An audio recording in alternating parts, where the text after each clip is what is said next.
Hola a todos, qué gusto estar como lo venimos haciendo cada semana, cada video a lo largo de este camino por el Nuevo Testamento. Y hoy una nueva carta. Vamos a analizar una nueva carta del apóstol Pablo, una de las, a mí, de las que más cariños le tengo.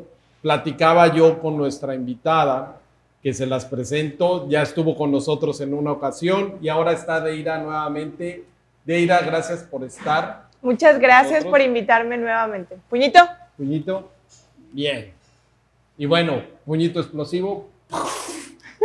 Muy bien. Bueno, te platicaba ayer que estábamos preparando el estudio y conversando que esta fue la primera carta que yo estudié versículo por versículo con Ángeles, mi esposa, recién casados. Entonces, es una carta que en lo personal la aprecio mucho, pero sobre todo también por, además del significado que tiene, de mi primer carta cuando empezamos a estudiar la Biblia juntos, Ángeles y yo, estábamos en Mexicali.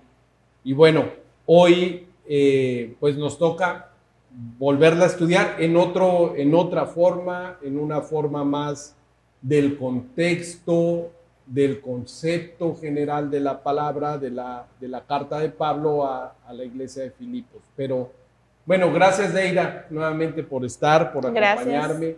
¿Qué te parece? ¿Qué te pareció meditar, revisar esta carta? ¿Te ha gustado? ¿Te impactó? Sí, la verdad es que me impactó que aunque son 4 pequeños capítulos, como lo platicábamos que en mi Biblia son básicamente como 3 paginitas, la verdad es que puedes sacarle muchísima enseñanza de esta carta. Y algo que también me llama mucho la atención es hacer referencia a lo que platican en Hechos. Cuando está Lucas escribiendo Hechos, me llama la atención cómo ahí puedes entender también el contexto de Filipenses. Claro. Y bueno, antes de comenzar vamos a hacer una breve oración para que sea el Espíritu Santo el que nos guíe. Y además de que hemos estado hablando en las últimas cartas mucho del Espíritu de Dios, así que sea Él el que hable el día de hoy. Padre, gracias Dios por este tiempo, por permitirnos estar aquí para compartir tu palabra. Señor, que tu Espíritu Santo sea el que nos edifique, el que haga, Señor, que cada palabra, cada mensaje llegue a los corazones de las personas que están dispuestas y que quieren, Señor, tener una relación personal contigo. En el nombre de Jesús, amén. Muy bien, pues bueno, decías esta parte hace un momento de la relación que hay entre, bueno, que estudiamos un poco lo que es Filipenses, pero también con el contexto histórico, que la palabra también en el libro de Hechos nos da mucho contexto acerca de cómo fue escrita o qué pasó Pablo en esa ciudad de Filipos. Ahora, ¿sabes cómo llegó Pablo a Filipos? Y decías que te llamó la atención. ¿Cómo tomó la decisión Pablo de ir a Filipos? Dice aquí en Hechos 16, 7 al 10, lo voy a parafrasear, dice que ellos estaban predicando en la región de Galacia, me comentabas que es en Turquía. En Turquía, ajá. En la región en de Asia. Turquía. No, en Turquía. Asia Menor. Asia Menor, así es. Entonces, que al momento que ellos estaban predicando en Galacia, dice que el Espíritu de Jesús no les permitió ir a Bitinia, que iban a los límites de Misia. Después dice que tuvieron que viajar por Misia hasta el puerto de Troas y que esa noche Pablo tuvo una visión. Entonces, en esa visión dice que se le apareció en su sueño o en la visión se le apareció un hombre de Macedonia que le decía que tenían que ir a Macedonia y predicar ahí. Entonces, y ayudarlos. Entonces, eso automáticamente salieron de inmediato y me llama mucho la atención también porque habla, como Lucas es el que escribe esta carta, se incluye a él mismo. Entonces, dice, decidimos salir, se incluye a él junto con Pablo y todos los que les acompañaban. Decidimos salir de inmediato hacia Macedonia, que después de haber llegado a la conclusión de que Dios les llamaba para predicar la buena noticia ahí. Sí, seguramente los que están viéndonos van a estar viendo estos versículos de Hechos 16, del 7 al 10, en donde esto que bien explicas viene descrito en Hechos. Entonces, efectivamente, esta parte creo que es un punto importante que pudiéramos un poco platicar. ¿Cómo tomamos las decisiones, no? Dice él que el Espíritu no los dejó seguir compartiendo en la región de Galacia, en la región en esta región de lo que ahora es Turquía, en Asia Menor. Entonces, sino que les dice, o sea, que no siguieran por ahí. Y otra cosa que hace ahí el Espíritu Santo es que después él tiene un sueño o una visión, y es que ve este Macedonio, ¿no? Que le dice, ven aquí, ¿no? Dice, ven aquí a Macedonia y ayúdanos, es lo que les dice. Así que le hicieron caso al Espíritu. ¿Cómo crees que funciona este tema? Pues ¿Cómo mira, el Espíritu de Dios, el Espíritu Santo les dijo que no procedieran por ahí? Seguramente esperaron y que fueran, o sea, que fueran ahora a otro lado, a Macedonia. Yo en lo personal he experimentado eso, y no es un tema de que se te aparezca una persona y te diga, no, alto, de que ya no puedes avanzar o algo así, sino es que no siento esa paz. O sea, al momento de estar tomando las decisiones, justo antes del estudio que empezamos, estábamos platicando de esto, que sientes esa incomodidad, no estás tan seguro de las decisiones o de los pasos que estás dando hacia esa decisión. Y si bien estaba haciendo un bien, obviamente, Pablo, al momento de ir a predicar a otros lados, pero por algo Dios se lo estorbaba. O sea, su espíritu dentro de él, pues al final nosotros, ese es el espíritu de Dios, entonces nosotros sentimos lo mismo que él, o sea, estamos conectados, ¿no? Ya es decisión de cada quien ser sensibles a ello, o sea, decidir con respecto a lo que Dios nos está permitiendo sentir. Entonces, en este caso, que Pablo haya sentido esto y haya dicho, ok, voy a hacerle caso al Espíritu, y decidir automáticamente ir, porque por algo, tal vez en Macedonia, necesitaban más esta buena noticia que Pablo predica. Porque dice, ya después de frenar el camino, o sea, decir, no voy a avanzar hacia donde íbamos, sino que me voy a esperar. Ese día o posteriormente se le aparece o tiene esa visión, ese sueño de decir, híjole, soñé esto, es Macedonia. Y ya ahí entiendes el por qué Dios te estorba o te impide avanzar hacia donde quieres ir. Algo importante. Uno, y haciendo el comentario que nos preguntaban o que me preguntaban tantito antes de iniciar a grabar este video, me decían, ¿qué hago, verdad? ¿Qué hago? Porque me están presionando para tomar una decisión. ¿Es correcto tomar una decisión presionada? ¿No? Me decía una de las muchachas que nos ayudó en producción. Y la inquietaba. Te das cuenta cómo cuando te presionan te quita la paz. Entonces, definitivamente le acababan de dar la información y querían que les decidiera 1 o 2 días después de haber recibido la información. O sea, ni tiempo de orar, ni tiempo de conversar con Dios, ni tiempo de pedir guía. Oye, ¿qué te parece? Pedir consejo. Bajo todo este contexto que hablamos de esta chica que estaba tomando la decisión si entrar y hacer un curso en una universidad virtual o no. Pero, ¿tú crees que es la forma de recibir la guía del Espíritu Santo? O sea, es simplemente como tú lo dijiste, o sea, tener paz al momento de tomar la decisión. Y muy probablemente le están dando, o sea, es una oportunidad que tienes a la puerta que dicen, no, pues es que la tienes que tomar rápido.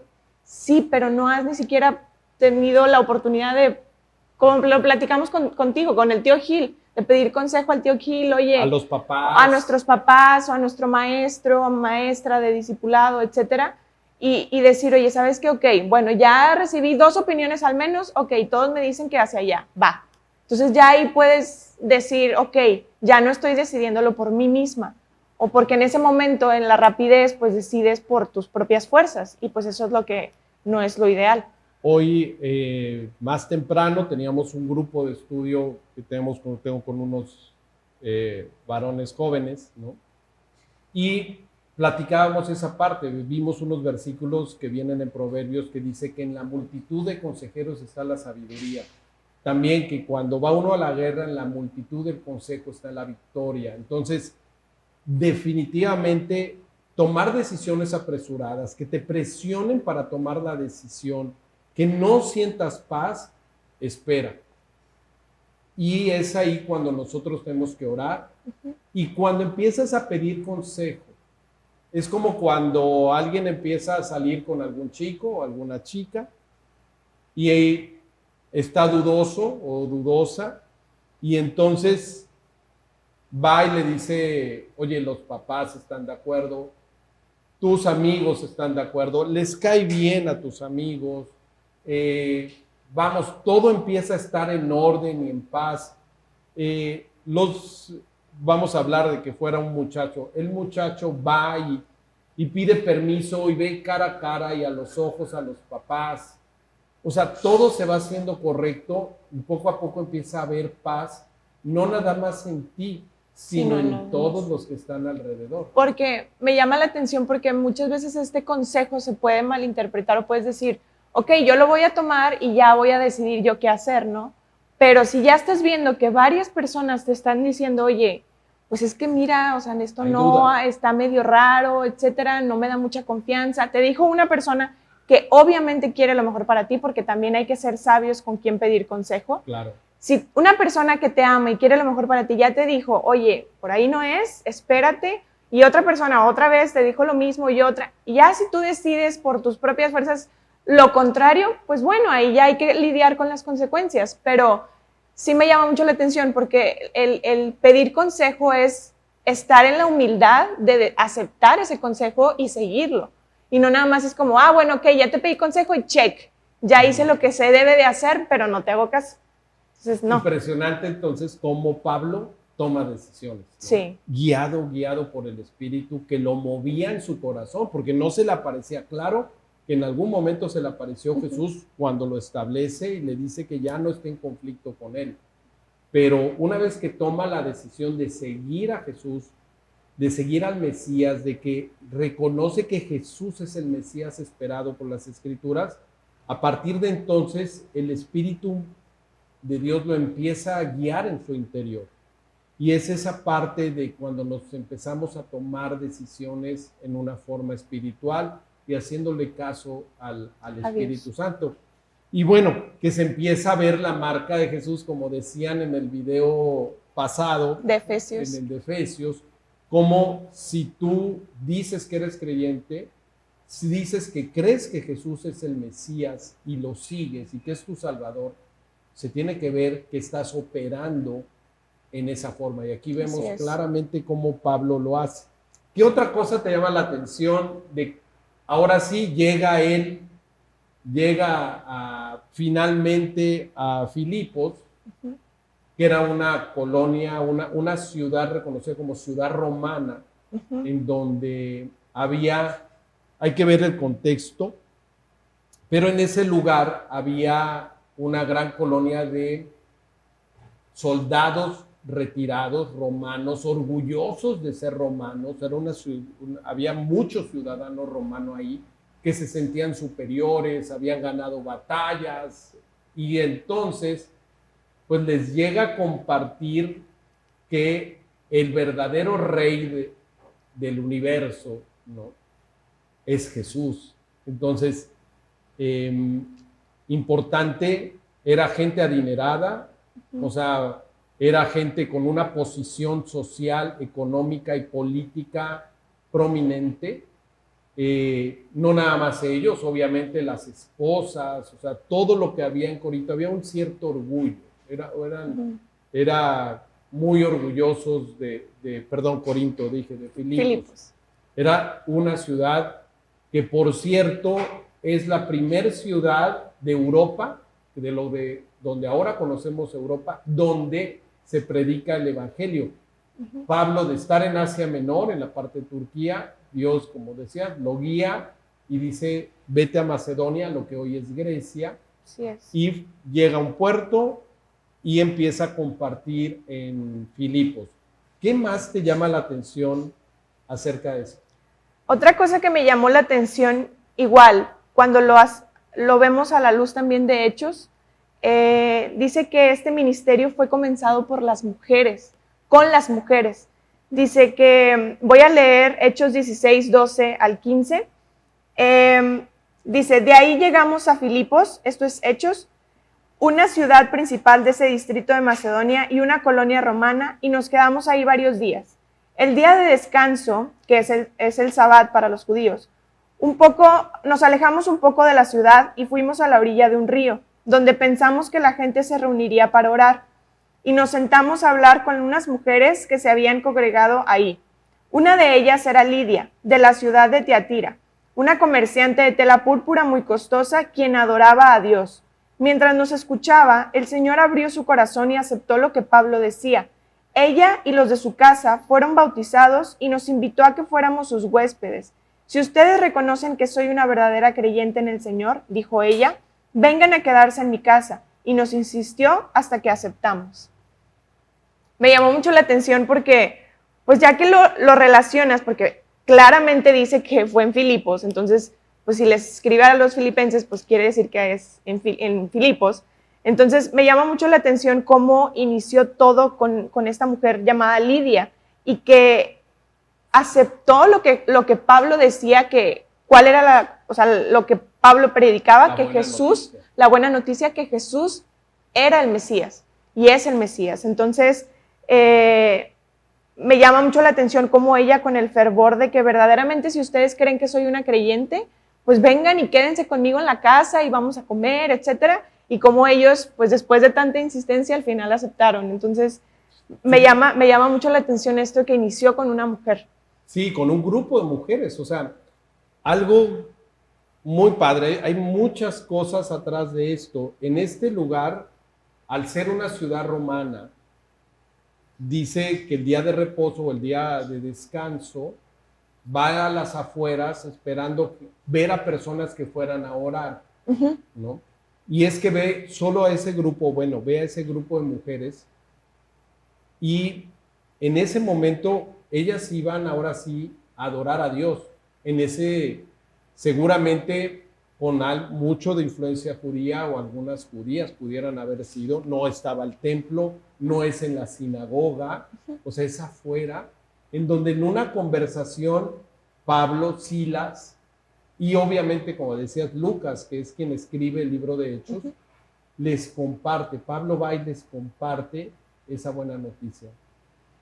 Cuando habla de creyentes, creyeron lo que Pablo les decía, era que Pablo decía, Jesús es el Mesías, o sea, ese Mesías que habíamos estado esperando, el que narra el Antiguo Testamento, es Jesús. O sea, muchos no lo creían, aquí sucedió, pero estas mujeres, a mí también cuando nuevamente meditando, no me había detenido en eso de ver que el evangelismo, o sea, es decir, el hablar de la buena noticia, evangelio significa buena noticia, hablar de que hay un Salvador, de que ese Salvador anunciado es Jesús, inició por mujeres. O sea, la palabra nos lo está diciendo, el evangelio llega y el mensaje de Jesús llega a Europa a través de esta provincia en Grecia y por mujeres. O sea, los primeros que creyeron fueron unas mujeres y les dice Lidia, ¿no? Vénganse a la casa, ¿no? Si en verdad, de veras, sí te creo, Pablo, wow esto, o sea, sí Jesús es el Mesías, ¿no? O sea, imagínate la emoción de entender todo el mensaje del Antiguo Testamento, ¡pum! Me cayó el 20. A mí así me pasó cuando yo me convertí. O sea, siempre decía, no, yo sí creo en Dios, creo en Jesús, creo que nació de una virgen, todo el concepto. Pero hasta que no me dijo mi hermano Juan Carlos, en una llamada, yo estaba todo desesperado. hace más de 25 años. Y le hablo y me dice, le digo, pide por mí, porque yo no tengo cara para pedirle a Dios cosas, o sea, y me dice, pídele tú perdón. O sea, le digo, ¿cómo? No me va a hacer caso, él me conoce. Dice, pues pídele perdón por todas las cosas que él sabe que hiciste y que él las conoce. Entonces, porque te conoce, pídele perdón. Y ahí fue cuando, de veras, vivía en Mexicali, tantito antes de casarme, y de rodillas caí, le dije, Señor, perdóname. Pero sobre todo fue algo que me dijo él. Sé porque él se entregó en la cruz, o sea, para pagar todas las que tú hiciste. Entonces, me imagino a Lidia cayéndole el 20 y decir, entonces se entregó por mí y entendió todo esto que el profeta Isaías y todos estaban, muchas profecías del Antiguo Testamento se cumplieron en Jesús. Entonces, me imagino la emoción. Por favor, vengan a seguir, sígueme enseñando, Pablo. O sea, debió de haber sido tremendo.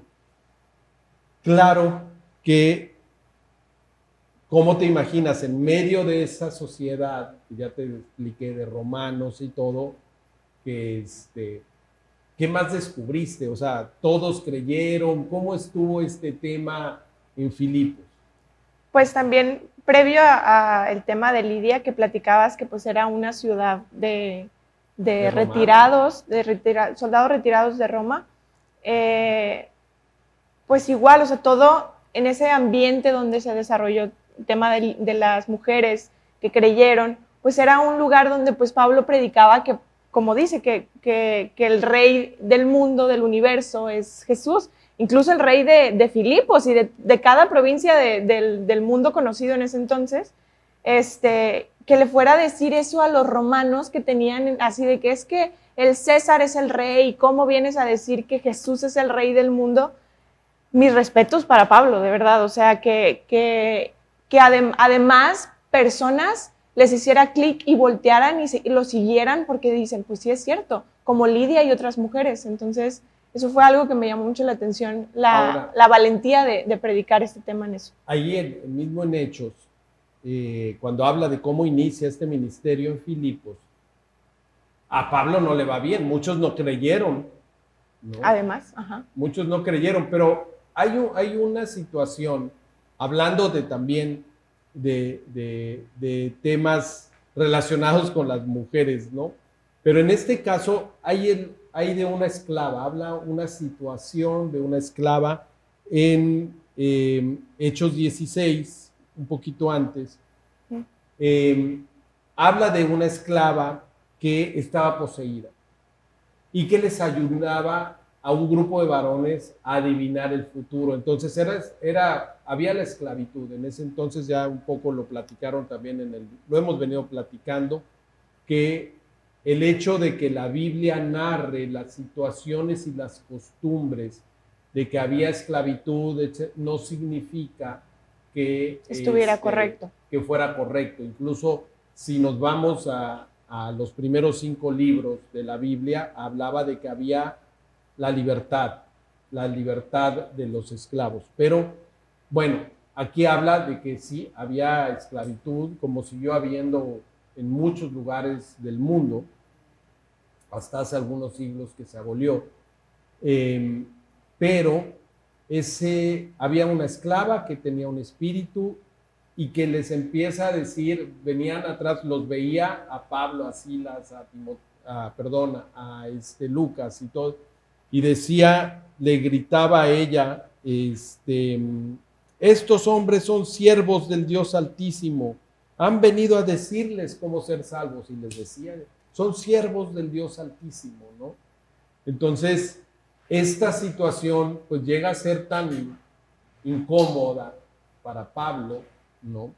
De que esta mujer adivina que la poseía un espíritu, eso está en Hechos 16 al 18, Pablo libera al demonio de ella, ¿no? Que la controlaba.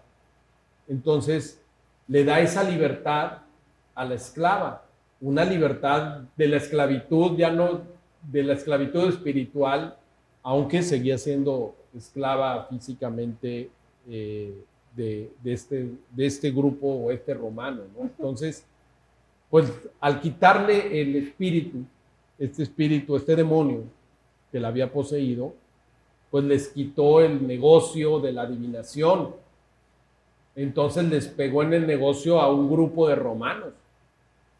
¿Y recuerdas más o menos qué pasó con Pablo después? Sí, pues por haber hecho eso. Como dices, pues obviamente se les cayó el teatrito, como decimos coloquialmente, porque estaban aprovechándose de esta mujer poseída por un demonio que tenía la facultad de poder adivinar el futuro, entre comillas, ¿no? El demonio, no ella. Y pues obviamente les fue muy mal a Pablo y a sus seguidores porque pues los azotaron, por cómo es posible que están enseñando cosas y diciéndonos cosas que pues nosotros no son en contra de las leyes romanas, ¿no? O sea, de nuestros ideales romanos, y pues obviamente les fue muy mal porque iba todo lo que Pablo hizo, y pues aparte sacar a esta mujer de este demonio, sacar el demonio de la mujer, pues obviamente también pues, no les pareció. Sí, era común, o sea, lo acusaron, ¿no? Lo acusaron y lo apresan. Sí, también. Y antes de meterlo a la cárcel, los azotan, les dan ahora sí sus varazos, ¿no? Y los meten, obviamente, en todo este tema porque era falso. O sea, realmente por lo que los meten y por lo que hacen este tema de que le empiezan a decir toda la ciudad está alborotada a causa de estos judíos, ¿no? Entonces, enseñan cosas que nosotros los romanos, para nosotros no son legales, ¿no? Según ellos. Y después de azotarlos, lo meten a la cárcel. Y hay un pasaje muy famoso del carcelero de Filipos.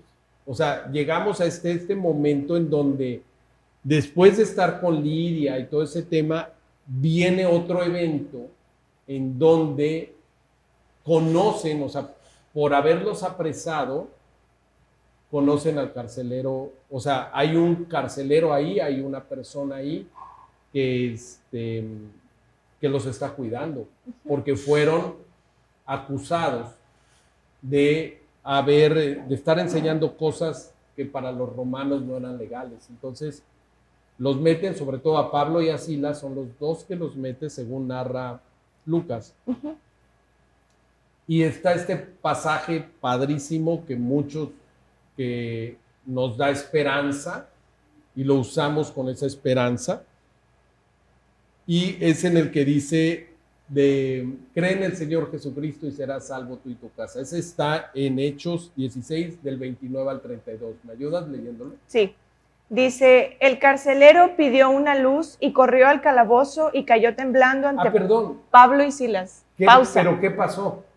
¿Por qué pidió eso? Después, como comentabas, después de que los azotaron, los encarcelan.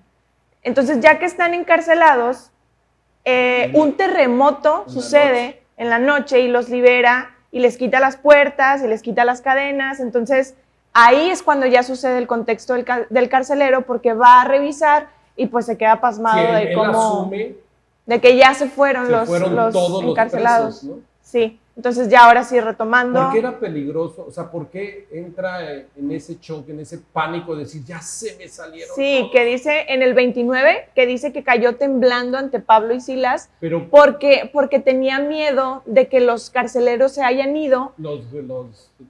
Los reos, los encarcelados, perdón, porque eso le conllevaría pues que lo mataran. Exacto, entonces, pagaban con su vida. Con su vida. Si ellos perdían un preso. O se escapaba o algo.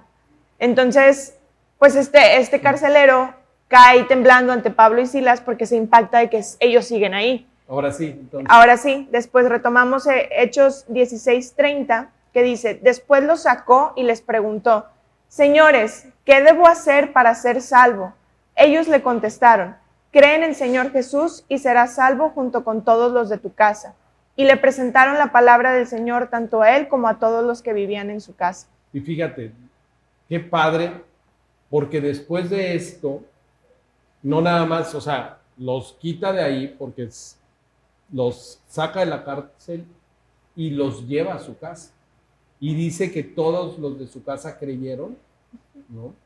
¿Por qué? Porque llevó a Pablo y a Silas a que les compartieran este mismo mensaje que había creído Lidia y más personas. Y además, algo importante, ellos empezaron hasta a curarles las heridas que tenían seguramente en la espalda, porque dice, y los curaron sus heridas y todos ellos mismos, ¿no? Y sucede algo después, o sea, en donde se enteran de que son ciudadanos romanos.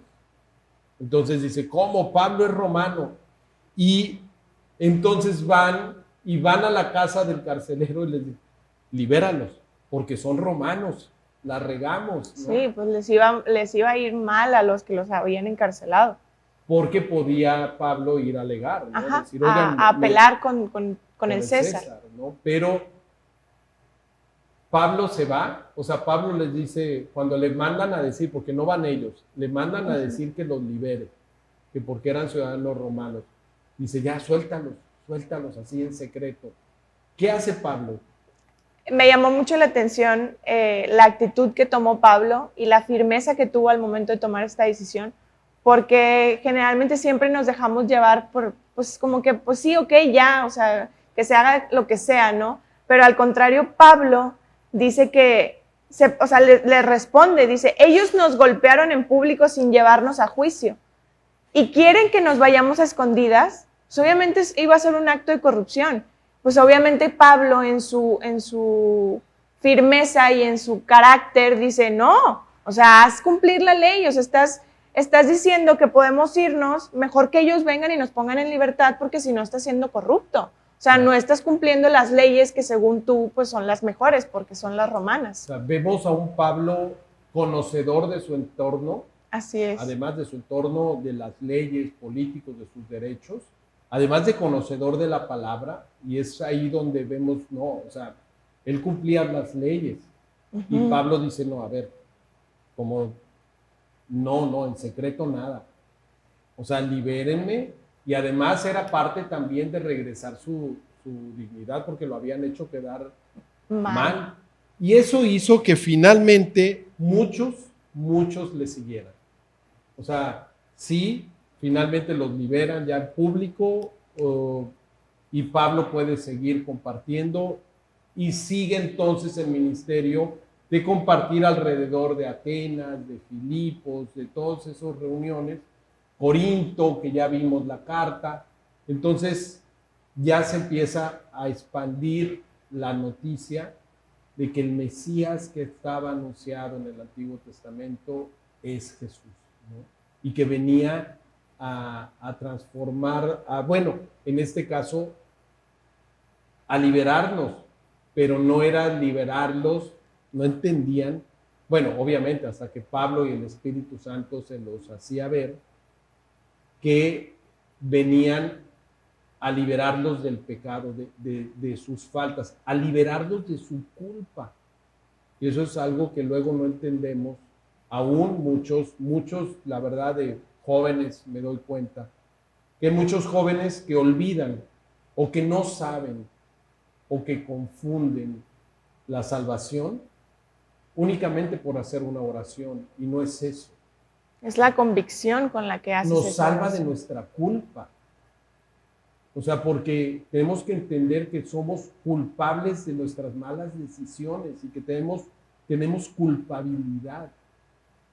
Y que hasta el momento que aceptamos nuestra culpabilidad, hasta ese momento en donde con humildad llegamos a los pies de Jesús a decirle, perdóname, es entonces cuando será el mayor acto de amor que puede haber manifestado en la cruz al ponerse en tu lugar, en el lugar del que le pedí, como yo, le pedimos perdón.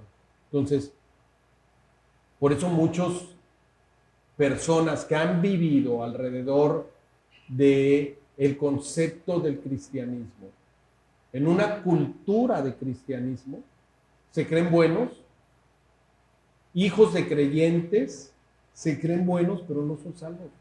Eso sí, obedientes, con muy buenos hábitos, Claro. pero nunca se han sentido culpables. Hasta a veces lo siento hasta con orgullo. Lo siento orgulloso. Se sienten superiores Se sienten moralmente. superiores porque nada más porque no pecan igual que los otros.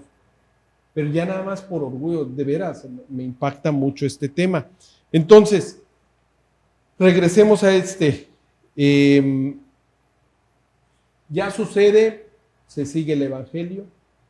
Y esta carta, coincidentemente, después de esto que vivió Pablo, él siguió compartiendo, predicando durante un tiempo, su segundo, tercer viaje, etcétera, misionero, hasta que es apresado.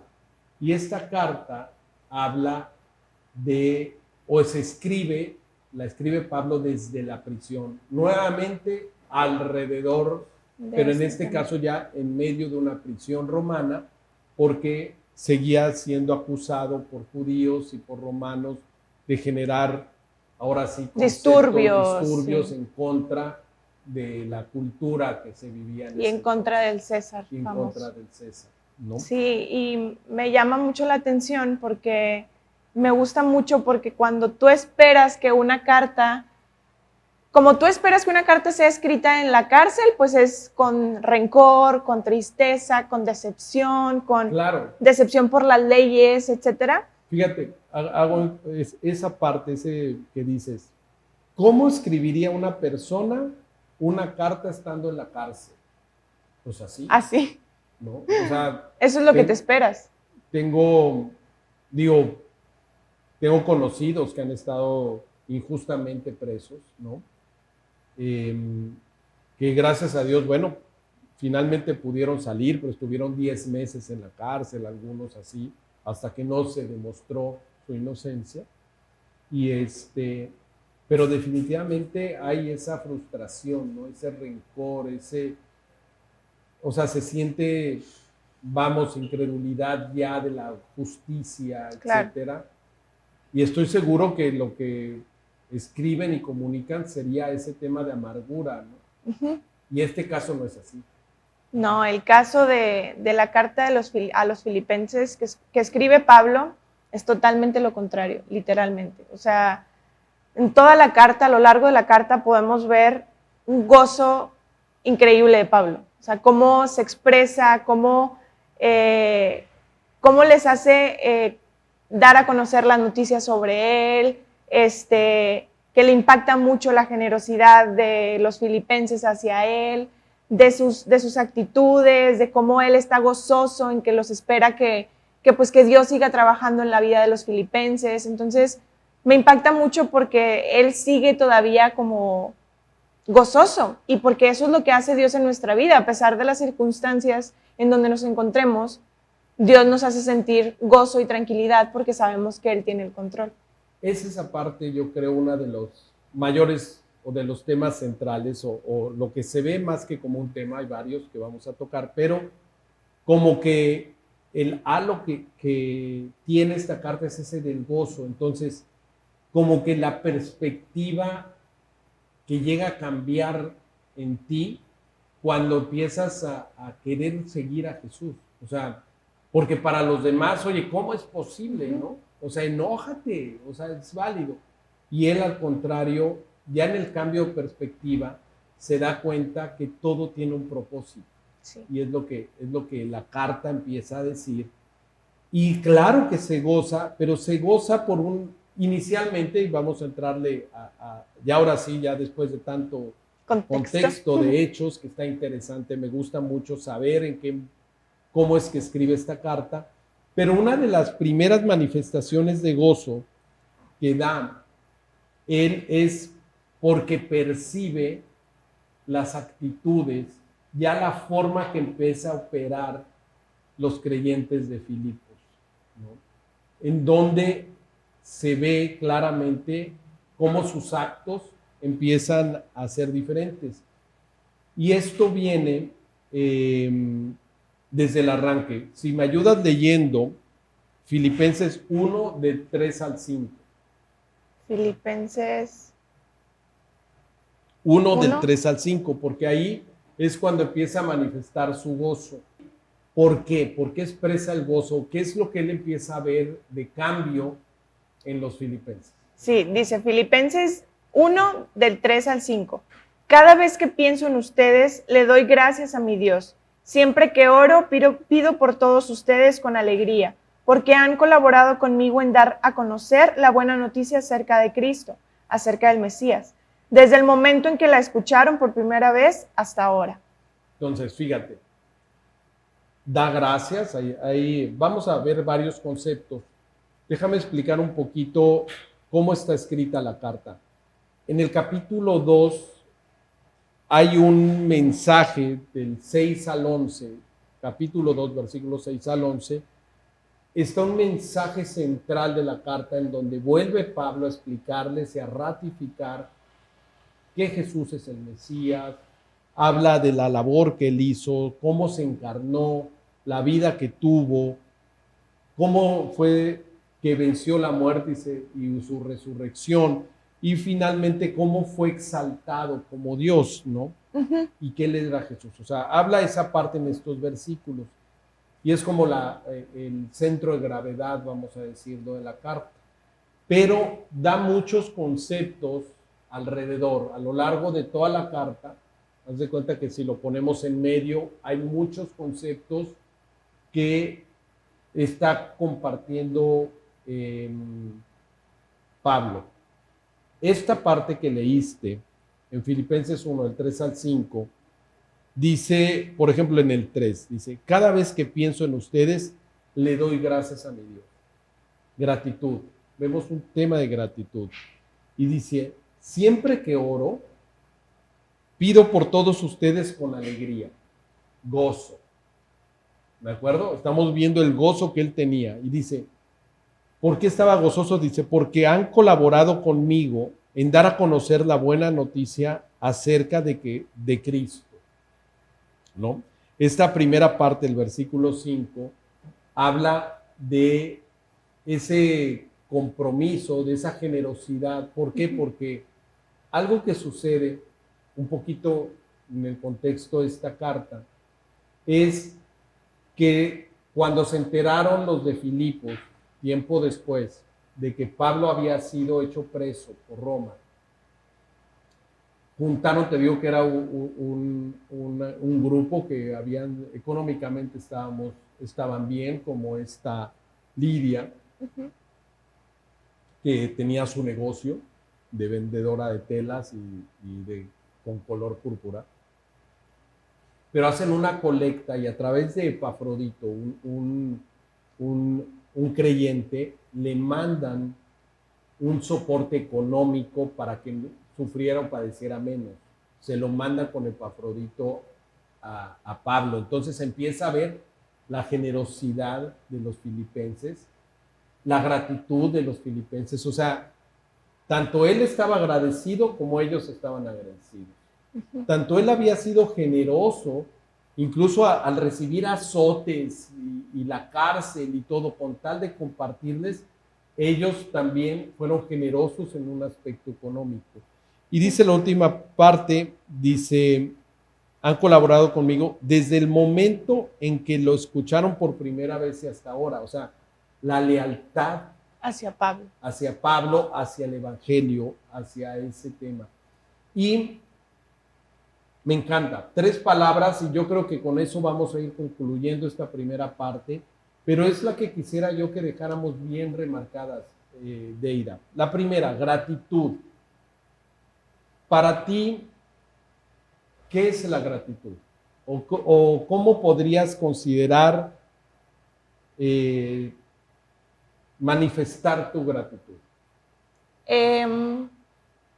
Claramente cuando alguien ha hecho algo que te ha traído bendición, que te ha beneficiado en tu vida, el estar constantemente agradecido con esa persona. Yo lo veo mucho con mis papás, ahorita por decir, como ya sabrás, de mi graduación, en verdad es un constante agradecimiento hacia los dos, específicamente ellos dos, y claro, hacia todos mis maestros y hacia todas las personas que han contribuido para que yo pueda estar en este momento. es un constante agradecimiento porque sin ellos no hubiera podido lograr nada. Entonces es, papá, mamá, de verdad, gracias, porque por ustedes estoy aquí. Yo estuve presente en un evento cuando firmaste tu título. Sí. ¿No? Me tocó tener el privilegio de estar ahí, verte firmar tu título. Y te pusiste a llorar. A chillar. No, ya ni digas porque vamos a llorar otra vez aquí los dos. ¿Por qué? Porque no me la creía. Porque no me la creía. De verdad. O sea, era un tema de estar con ustedes, estar con Dani, estar con mi familia, estar con mi abuelita ahí. Dije, wow, o sea, no me lo merezco. ¿Y qué estabas leyendo cuando te pusiste? No, ni todavía firmaba el título. O sea, estaba leyendo una carta que es como una carta compromiso de los estudiantes de la universidad hacia la sociedad. Era una carta compromiso de que te comprometes a dar valor a la sociedad, a la comunidad, a la empresa donde trabajes, de ser empático, de ser honesto, de ser íntegro, etcétera. Muchas cositas que la verdad es que no me acuerdo, pero era algo que me llenó tanto en ese momento que dije, no, puede ser, o sea, de verdad es una bendición estar aquí y no me lo merezco. O sea, por más de que yo me haya desvelado, que me haya, no, o sea, o sea, primeramente con Dios, obviamente, estar agradecida con todo lo que Él me ha permitido y que me rescató estando en universidad, eso aún más me llegó. Y por mis papás y por todas las personas que colaboraron para poder estar yo en ese momento. Haz cuenta que se me vino a la mente todo ese como flashback de mis 5 años en la carrera y no, o sea, no lo podía creer. Haz cuenta, me sentía como en las nubes, como mismo Dios dice, como una gacela que va sin tocar el suelo, o sea, que vas así como volando prácticamente. Fíjate, finalmente decías el agradecimiento a tus papás, a tus maestros, a la gente que ha impactado y ha colaborado en tu vida, ha invertido algo en tu vida. Agradecimiento es algo importante. ¿Tú crees que al día de hoy hay agradecimiento? No, porque tendemos a ser muy egoístas y creer que todo es gracias a nosotros mismos. Y pues la verdad es que no. Entonces, no creo que actualmente se practique mucho el ser agradecidos mutuamente. ¿Tú consideras que esta generación es agradecida con sus padres en la mayoría? No quiero generalizar, pero... Claro. Pues yo creo que sí estamos menos del 50%. O sea, menos del 50% que no son agradecidos. No, más del 50% que no son agradecidos. ¿Por qué crees? Yo creo que por este tema de individualidad, es obligación de nuestros padres darnos estas cosas. Así es. O sea, creo yo que el egoísmo de los hijos o de nosotros hacia nuestros padres, de creer que es una obligación que ellos nos tengan que dar una super universidad, que nos tengan que dar un carro, que nos tengan que dar un teléfono. ¿No? O sea, de verdad, yo creo que nosotros somos muy privilegiados de que, al menos a mí, que me den tantas cosas que digo, no lo merezco. Al contrario, muchas otras personas que no tienen la oportunidad de tener todas las cosas que yo tengo, pues con menor razón me voy a poner a decir que es obligación de mis papás y que me lo dan, o sea, porque pues no me dicen ponte a trabajar para conseguirlo. Ya ahorita sí, ¿verdad? Porque ya graduada, ¿verdad?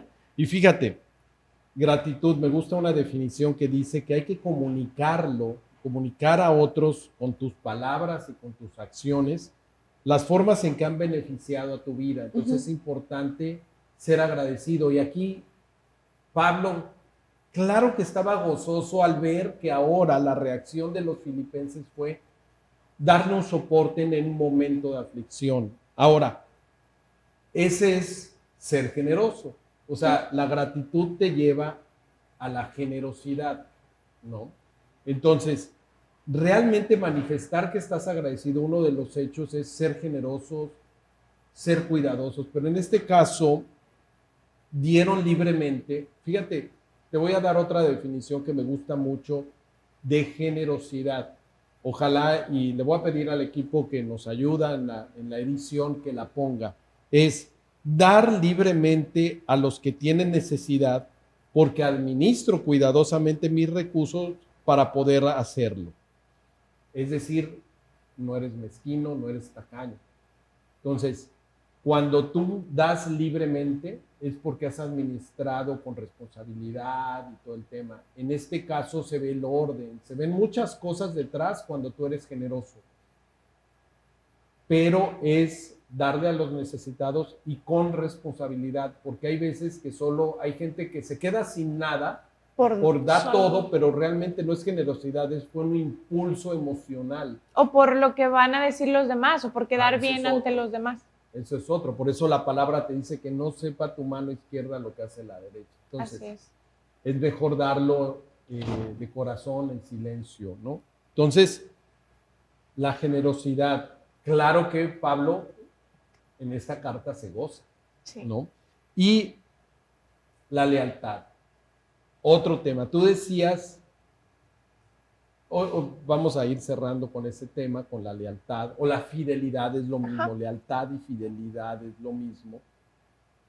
Y decías que ese compromiso que te pusieron antes de firmar el título, te hicieron firmar una carta compromiso, desde el punto de vista profesional, en donde te decías, tienes que ser responsable con tu comunidad, con la empresa, comprometerte a hacer el bien común, etc. La lealtad comienza con un compromiso, con manifestar un compromiso. Ahí comienza.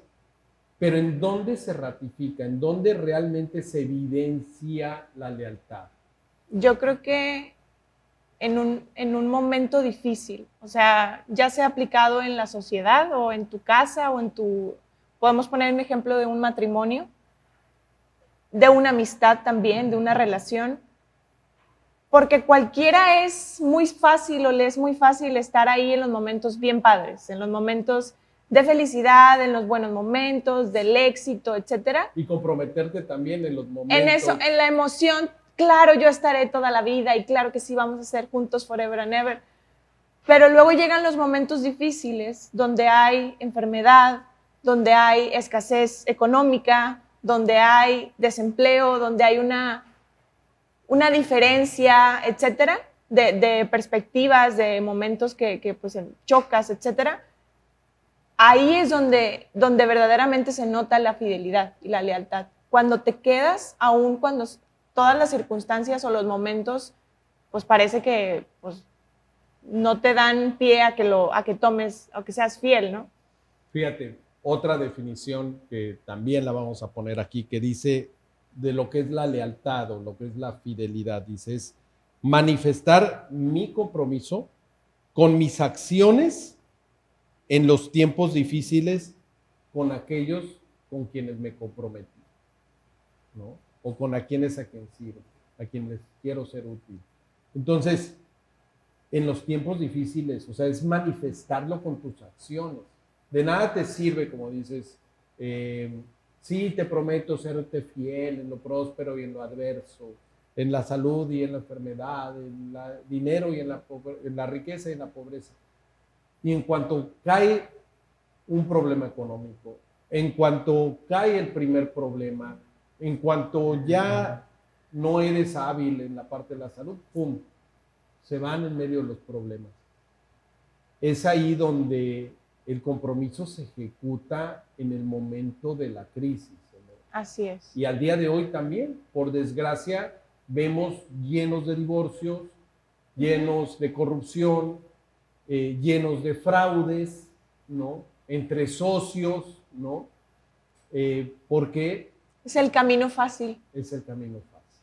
Entonces, 3 palabras con las que nos estamos quedando hoy. Gratitud, ¿no? La segunda, generosidad. Generosidad. Y la tercera, lealtad o fidelidad. Definitivamente, el egoísmo es lo que va a tropezar.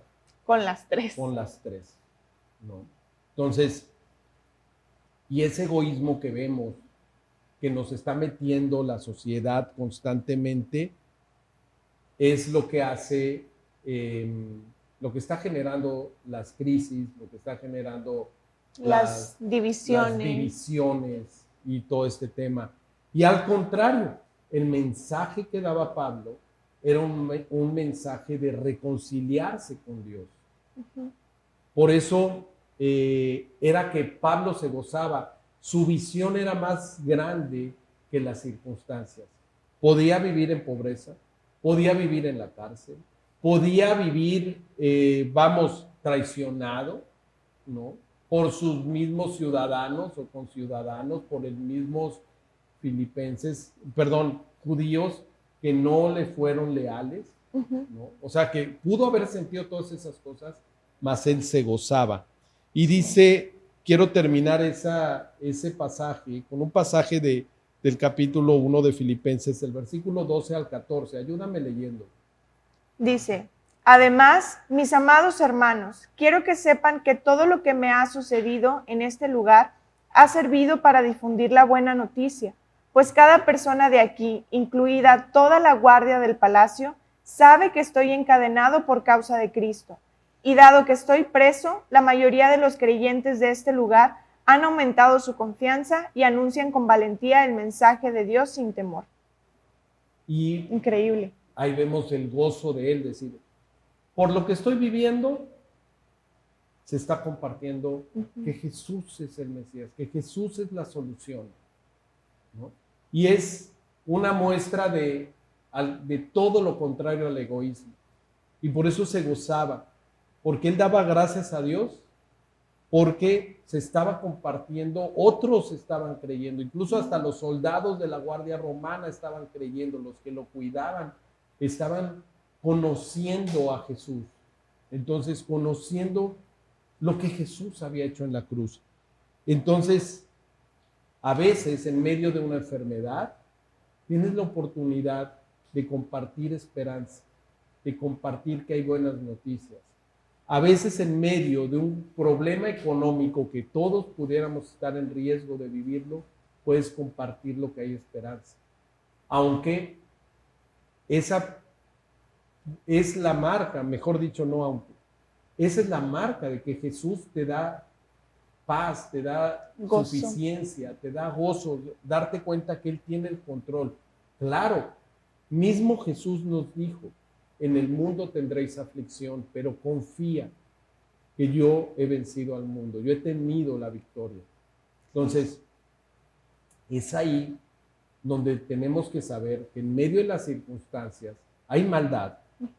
Y va a haber probablemente quien te rompa un vidrio de tu carro y te vuele tu computadora. Así es. O sea, va a haber quien te haga un fraude quizás, quien te clone una tarjeta. Quien te impida avanzar en el trabajo porque te ponga trabas. Que te ponga, exacto, por envidias. Pero tenemos que saber que si, como decía en el mensaje de Efesios, Jerry y Daniel, la forma como operas, la forma como te comportas, la forma como reaccionas, va a mostrar que Jesús es tu Señor, que el Espíritu Santo está ahí. Y a lo mejor te va a decir, como empezamos en no te pelees, yo tengo el control. Pablo, ahora sí, no se puso al tú por tú. Al contrario, estuvo preso.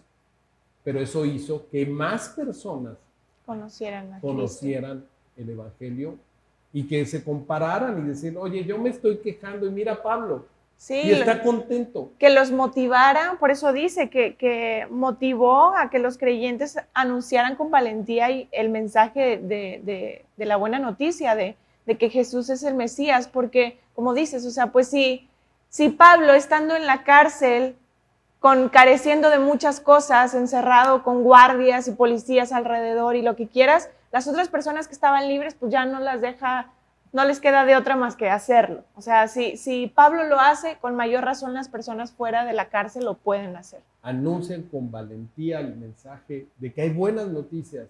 Y al día de hoy, yo creo que esa parte, con esa última palabra nos vas a quedar valentía, para poder vivir en una forma diferente, en la forma con la que Jesús nos enseña y quiere que vivamos, que lo vamos a ver en el siguiente video. Hay que vivir con valentía. Tienes que ser valiente. Valiente para tomar decisiones, para hacer lo correcto. No ser como los demás, ¿no? Sino realmente saber que a pesar de las circunstancias que estés viviendo, tienes que hacer lo correcto, y si tú sigues al Señor y realmente dices que le crees, debes de creerle que confíes que Él ha vencido al mundo. Va a haber aflicciones, pero Él ha vencido al mundo. Una carta de gozo en medio de lo que otros percibirían Como tristeza. como en un lugar de tristeza. No es así. El tema es tu perspectiva. ¿La quieres ver desde los ojos de Jesús o de los ojos de todos los demás? Porque te van a criticar. Por eso es de valientes el tomar decisiones para hacer lo correcto, no en egoísmo, sino que también sean de bendición para los demás. Así que nos vemos para la siguiente. Si tú quieres saber más acerca de lo que Jesús hizo en la cruz, síguenos. Y sobre todo, saber ese significado. ¿Cuál es la verdadera guía, como le dijo al carcelero de Filipos, para ser salvo? Y eso está en un link que tenemos aquí abajo, en donde está ese plan de salvación que Jesús vino a ejecutar. Y esa es la buena noticia. El Mesías, que había estado anunciado por más de 2000 años en este Antiguo Testamento y en el Nuevo Testamento, pero en las Escrituras, ese Mesías es Jesús, nuestro Salvador, y espero que llegue a ser el tuyo y sobre todo el Señor de tu vida. Nos vemos para la próxima, Day. Gracias. Explosivo. Gracias. Nos vemos. Que Dios los bendiga.